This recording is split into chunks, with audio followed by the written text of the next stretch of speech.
إلا راكم حابين صح رمضان يفوت عليكم بالصحة والهنا كيما يقولوا، وما يكونش غير شهر جوع وعطش وتعب برك.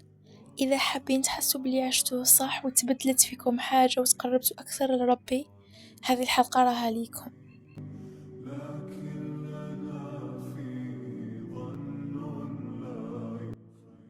رمضان يجي غير مرة في العام، بصح يقدر يبدل حياتنا كاملة إذا عرفنا كيفاش نعيشوه. المشكل ماشي في الوقت وماشي في الظروف، المشكل في كيفاش نستقبلوه واش نحطو نية في قلوبنا. في هذا البودكاست راح نهدر لكم على كيفاش تخلوا رمضان أجمل شهر في حياتكم، كيفاش تستغلوه صح، كيفاش تنظموا وقتكم، تبدلوا عاداتكم وتعيشوا كل يوم فيه وكأنه فرصة جديدة تبدأوا بها من الصفر. هذا اللي حنقول لكم ماشي غير كلام تحفيزي وعلى باليش، هذا رمضانكم اللي يقدر يكون نقطة تحول، يقدر يكون هو التغيير بعد رمضان وفي حياتكم كاملة. أهلا خلوا قلبكم حاضر معايا بلا ما نطولوا، خلنا نبداو. أولا وقبل كل شيء لا تنسوا نية صيام رمضان.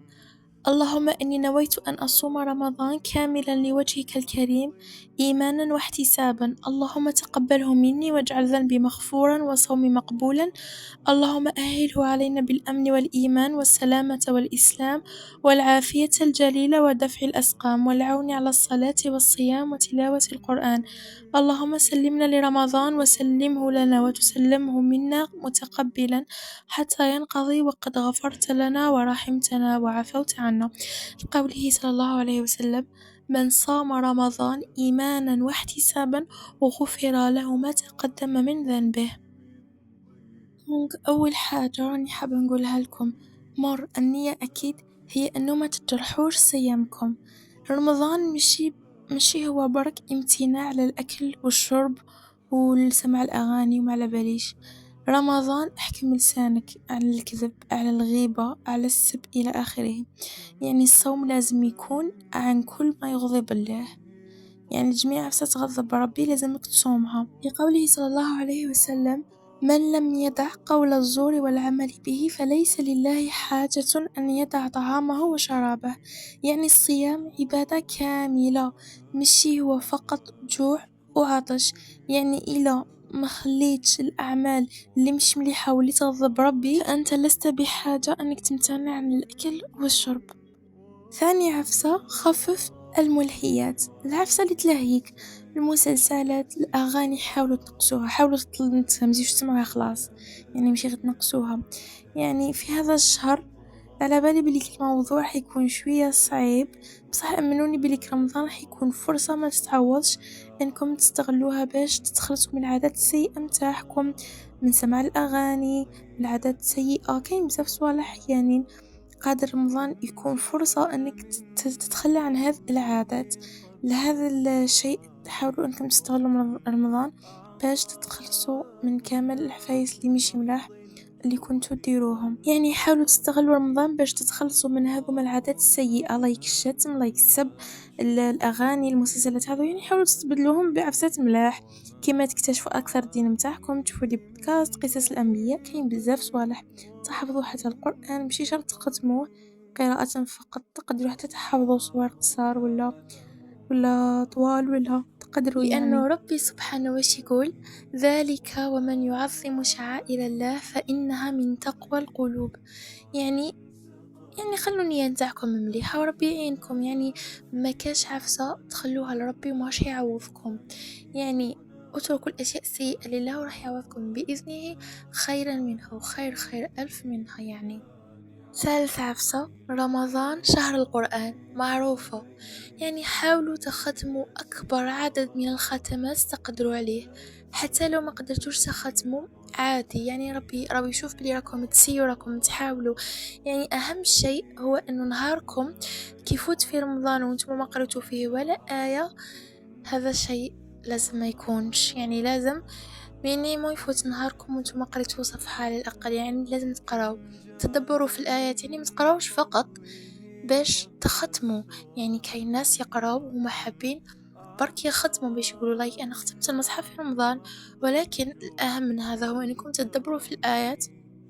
حتى لو مرت عليكم كلمة غريبة وقت انتم تقراو، حوسوا عليها، حوسوا على المعنى متاعها، تعمقوا في القصص القرآنية، يعني والله صدقوني راح تحسوا بمتعة ولذة ماشي طبيعية. يعني فريمون القصص القرآنية عفسة رائعة بزاف، قصص الأنبياء كذلك.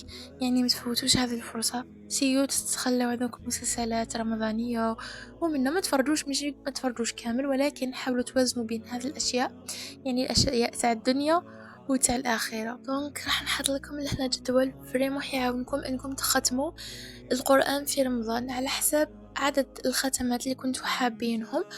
تقراو شحال من صفحة تقراوها مور كل صلاة. دونك الا حبيتوا ختمة واحدة تقراو 4 صفاحي من مور كل صلاة، الا حبيتوا ختمتين تقراو 8 صفاحي، 3 ختمات تقراو 12 صفحة، 4 ختمات 16 صفحة، 5 ختمات عفوا 20 صفحة، 6 ختمات 24 صفحة، 7 ختمات 28 صفحة، 8 ختمات 32 و9 ختمات 36 صفحة. دونك قريت لكم الارقام باسكو كاين اللي ما يعرفش يقرا الارقام هذوما باش نحوها على طريق. المهم ان شاء الله نكون قريتهم جوست. رابع حاجة وهذه عفسة مستحبة ولكنها مليحة، إذا كان بقدرتكم باستطاعتكم إنكم تخلوا عندكم صدقة يومية فهذا شيء جيد. يعني إذا قدرتوا كل يوم لبغى، يعني لبغى 5000 10,000 it's okay، يعني ميهمش، المهم النية والصدقة. الصدقة مش غير دراهم، صدقة أنواع، حتى الابتسامة صدقة، الله كما قرينا في بريمر وكذا.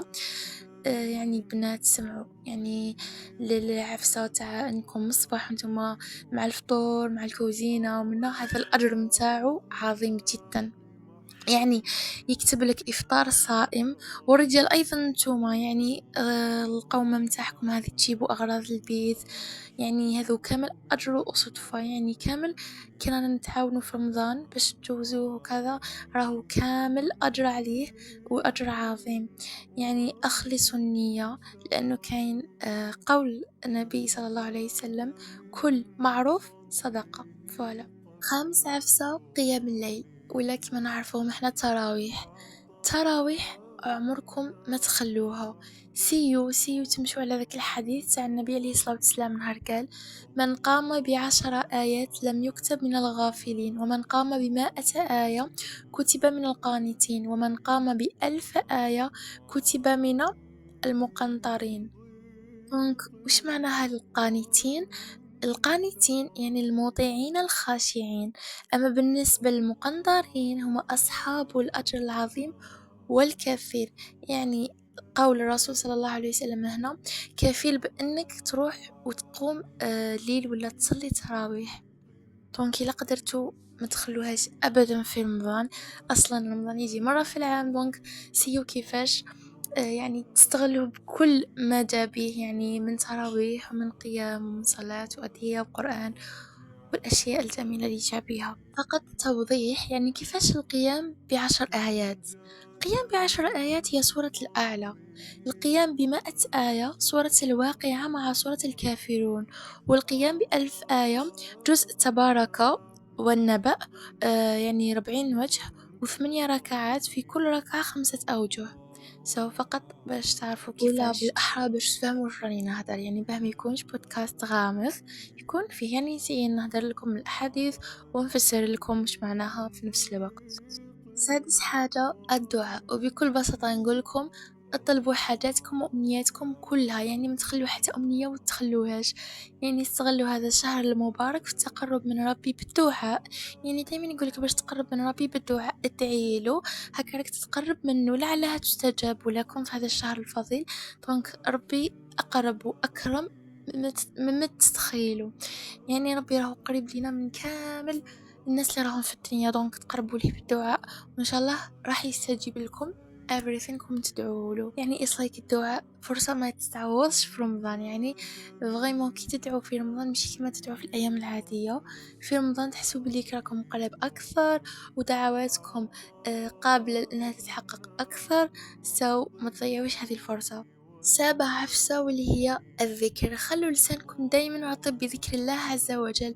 حاولوا مثلا تخلوا لكم كل يوم ذكر مختلف تكرروه، يعني أقل شيء 100 مرة. حنخليكم لهنا بعض الأذكار العظيمة أستغفر الله وأتوب إليه، لا إله إلا الله وحده لا شريك له، له الملك وله الحمد وهو على كل شيء قدير، سبحان الله والحمد لله ولا إله إلا الله والله أكبر، لا إله إلا أنت سبحانك إن كنت من الظالمين. اللهم صل وسلم وبارك على سيدنا محمد، لا حول ولا قوة إلا بالله. وكاين بزاف تاع الأذكار تقدروا تبحثوا، تقدروا تطلعوا دي زابليكاسيون، تقدروا يعني كاين بزاف طرق انكم تجيبوا أذكار وتقراوهم. فوالا دونك سيو كيفاش تخلوا لسانكم مرطب، يعني حتى تولوا ماشي بحاجة انكم تشوفوا في تليفون ولا في كاش كتاب باش تبدوا الأذكار، يعني كي تبقاو تكرروهم راح تحفظوهم وما يكونش عندكم الحاجة انكم يكونوا قدامكم باش تقراوهم ولا باش تكرروهم. فوالا من عفسة النية، ولكن ماشي النية اللي هدرت عليها في بداية الفيديو نية انكم تصوموا رمضان، لا بل انه اي عفسة ديروها في رمضان وتشوفوها بلي راهي مليحة ديروا نية قبلها. كي تكونوا حتقراو مثلا، النية تاعكم خلوها انكم تطلبوا العلم، باسكو ربي اجركم على طلب العلم. لما تكونوا حترقدوا يعني حتى الركاد هذا، خلوا نيتكم انكم يكون قوة للعبادة، فوالا يعني باش ترجعوا لنغجي نتاعكم، باش يعني تزيدوا تعبدوا ربي اكثر.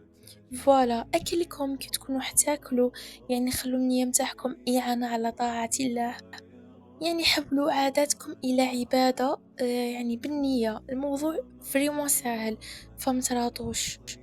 دونك في الأخير نحب نقولكم بلي رمضان فرصة ما تتعاودش وما تجيش everyday. الوغ الأيام راهي تمشي بسرعة، ما تفرطوش، ما تأجلوش، اجتهدوا على قد ما تقدروا، وربي كريم يجازيكم على النية قبل العمل.